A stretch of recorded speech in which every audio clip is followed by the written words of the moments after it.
Para se të fillojmë me videon, do ju ftoja të abonoheshit në kanalin ton Thënie për Jetën dhe të klikoni si përziles për të marrë njoftimet e videove tona më të reja.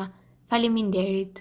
Ajo se çfarë i ndodh trupit tuaj nëse hidhni vezë në kafe çdo ditë, do ju lërë pa fjalë. Një nga tendencat që ka qenë aktuale vitin e fundit ka tejkaluar gjithçka. Në vend të gjalpit dhe vajit të kokosit, tani sugjerohet të shtoni një vezë të pagatuar në kafe. Kjo praktikë është tashmë e pranishme në Bullgari, Skandinavi, në Vietnam dhe është gjithmonë shumë popularizuar në mesin e vrapuesve dhe sportistëve në mbar botën.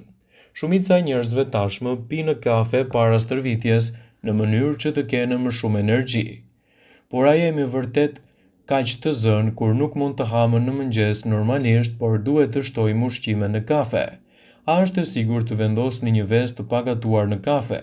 Nxehtësia e kafes pas gatimit është rreth 93 gradë Celsius, që mjafton për të gatuar një vezë, për këtë duhet të jetë më e lartë se 70 gradë Celsius. Pra, nëse e bëni këtë si duhet, ndoshta nuk do të fitoni salmonellën.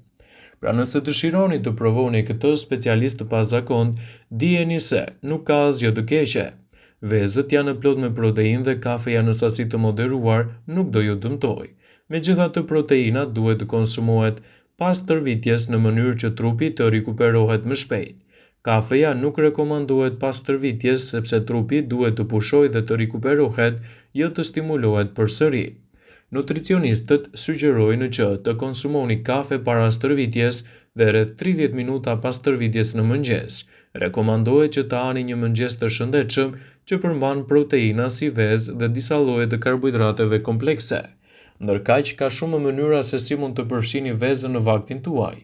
Vezët janë një prej burimeve më të pasura në të gjithë nutricionistët e caktuar e quajtur kolin. Përgatitja e një veze të zjerë është një nga këto teknika që është jashtëzakonisht e thjeshtë dhe mund t'i japë trupit tuaj shumë përfitime nëse e shtoni atë bashkë me kafen. Kafeja është një nga pijet më të konsumuara në botën.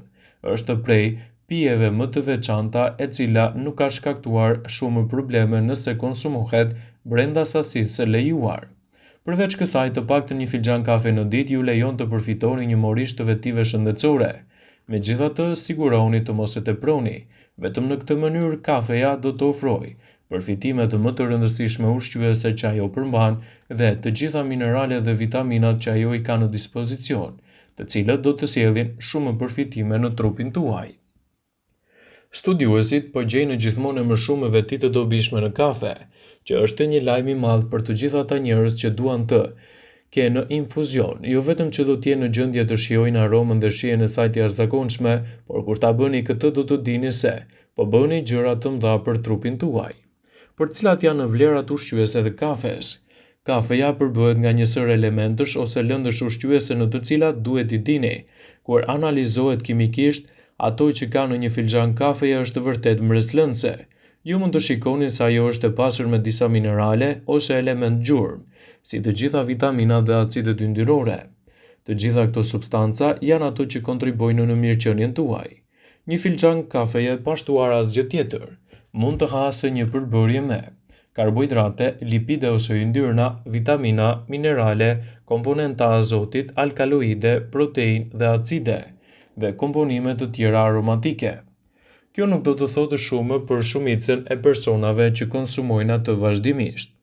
Vitaminat të grupit B, acidi folik, niacin si dhe të tjera si vitamina B12, riboflavin, vitamin B5, acid pantotenik, vitamin K. Të gjitha këto janë shumë të dobishme për të ruajtur funksionet e duhura të trupit dhe shëndetin e hekurt. Mineralet thelbësore për jetën si natriumi, kalciumi, magnezi, mangani, hekuri, fosfori dhe kaliumi. Nga të gjitha është kaliumi që është i pranishëm në një dozë më të lartë. Kjo është jetike për të mbajtur nervat të funksionojnë si duhet. Muskujt të tkuren, të mbajnë të qëndrueshëm rrahjet e zemrës, lëndët të tjera ushqyese të rrjedhin me qelizat që mund të nxirren edhe me mbetjet. Por cilat janë përfitimet e kafes?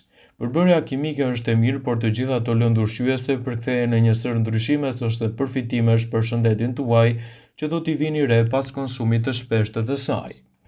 Kafeja mund të stimulojë gjithashtu edhe funksionet tuaja të trurit. Fale kafeinës mund të përmirësohen funksionet tuaja njohëse, prandaj do ju ndihmoj që të kaloni ditët e vështira në punë dhe të përqendroheni më shumë edhe në studimet tuaja.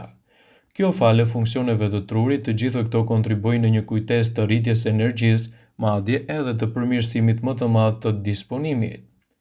Kafeja parandalon gjithashtu edhe rënien tuaj të njohjes. Një tjetër nga vetitë e kafes është se ndihmon në parandalimin ose vonimin e efekteve të sëmundjeve neurodegenerative si Alzheimeri dhe Parkinsoni. Disa studime sipas Healthline përcaktojnë se konsumi i rregullt i kafes mund të zvogëlojë shanset për të vuajtur nga këto probleme me të paktën 60%. Kafeja është një lehtësues dhe rritës i performancës fizike. Edhe kafeina ndihmon në rritjen e niveleve më të mira të adrenalinës në organizëm, gjë që e bën trupin të përgjigjet më mirë kur duhet të merrni edhe një përpjekje të madhe fizike. Prandaj mund të përmirësojë performancën dhe të zvogëlojë ndjenjen e lodhjes për shkak të aktiviteteve të tyre fizike. Kafeja është e pasur me antioksidant. Studime si ato të kryera nga CSIC kanë treguar se kafeja është e mrekullueshme dhe një burim i antioksidantëve. Kjo mund t'ju ndihmojë të mbani shëndet më të mirë, të parandaloni plagjen e qelizave. Përveç kësaj, ajo siguron një muri të vitaminave dhe mineraleve që ju ndihmojnë gjithmonë të forconi shëndetin tuaj. Në fakt, mund të përmbajmë edhe më shumë antioksidantë se disa fruta dhe perime. Kafeja mbron shëndetin e mëlçisë. Një studim i kryer në Universitetin e Southampton pohoi se një filxhan kafe e përditshme mund të zvogëlojë rrezikun e cirozës së mëlçisë me 25%, me 4 filxhan që mund të reduktojnë deri në 65%. Prandaj është më mirë për mëlçinën tuaj. Kafeja djeg edhe yndyrnat. Nëse doni të keni një dietë më të mirë ose dëshironi të humbisni në peshë, duhet të dini se kafeja është një substancë natyrale që ka veti djegëse të yndyrnave. Falë këtij metabolizmi mund të përshpejtojë dhe të eliminojë gjithçka që ka mbetur. Prandaj kombinimi i kafes me një dietë e ekuilibruar ju ndihmon të qëndroni në formë. Kafeja ulë rrezikun e problemeve të zorrës së trashë dhe ato të gjirit. Instituti i problemeve Dana-Farm në SBA gjithashtu përfundoi në një studim që mund të zvogëlohet rreziku i problemeve të zorrës së trashë ose të gjirit. Ata madje vlerësuan se konsumi 4 filxhan në ditë mund të zvogëlojë rrezikun e përsëritjes së personave me probleme të zorrës së trashë. Kafeja është probiotike. Konsiderohet si një ushqim funksional ashtu siç ka efekte probiotike, kështu që mund të mbrojë shëndetin tuaj të zorëve. Kjo do të thotë ushqen florën bakteriale të zorëve tuaj, stimulon sekretimin e stomakut, aktivizon prodhimin e tëmthit dhe kontrollon fshikjen e tëmthit. Kjo e bën shumë më tretëse nëse merret pas ngrënies. Kafeja ndihmon në parandalimin e astmës. Edhe pse duhet të duket e çuditshme, ka edhe studime që përcaktojnë se kafeja mund të përmirësojë simptomat e astmës. Mund të duket se nuk ka asnjë lloj lidhje, por kafeja mund të ndihmojë në zgjerimin e tubave bronkial për shkak të kafeinës, pasi është një substancë kimikisht e ngjashme me teofilin, e cila është një përbërës i zakonshëm në ilaçet e astmës. Kafeja është një antidepresiv natyral. Kafeja mund t'ju ndihmojë në problemet tuaja me depresionin nëse nuk e keni në mbi dosë. Kjo për shkak se kafeina mund të bllokojë molekulat e lidhura me stresin, kështu që personat me këto probleme që pinë kafe çdo ditë u vëzhgohet dhe reduktimi i niveleve të tyre të stresit. Kafeja ndihmon edhe punën e zemrës suaj. Kafeja e konsumuar me moderim mund të zvogëlojë gjithashtu rrezikun për të pasur një atak në zemër. Kjo për shkak se redukton edhe kalciumin e pranishëm në arterien koronare, duke minimizuar shanset për të pasur një infarkt miokardi. Kafeja, nëse konsumohet pa ambëlsues shtesë, është një ide e mirë edhe për personat që nuk duan të vuajnë nga luhatjet e sheqerit në gjak. Kafeja është një zgjerues i përmirësimit të qarkullimit të gjakut. Vëmendje. Ju bëjmë me dije se informacionet në këtë video kanë për qëllim që të plotësojnë, të mos zhvendësojnë këshillat e mjekut tuaj ose ofruesit të kujdesit tuaj shëndetësor, dhe nuk kanë për qëllim që të mundësojnë të gjitha përdorimet e mundshme, masat paraprake, ndërveprimet ose dhe efektet e tyre negative në shëndetin tuaj. Pasi ta dëgjonit këtë video, do ju ftoja t'i bënit like dhe ta shpërndanit atë në profilin tuaj në mënyrë që të informohen dhe miqtë e tu.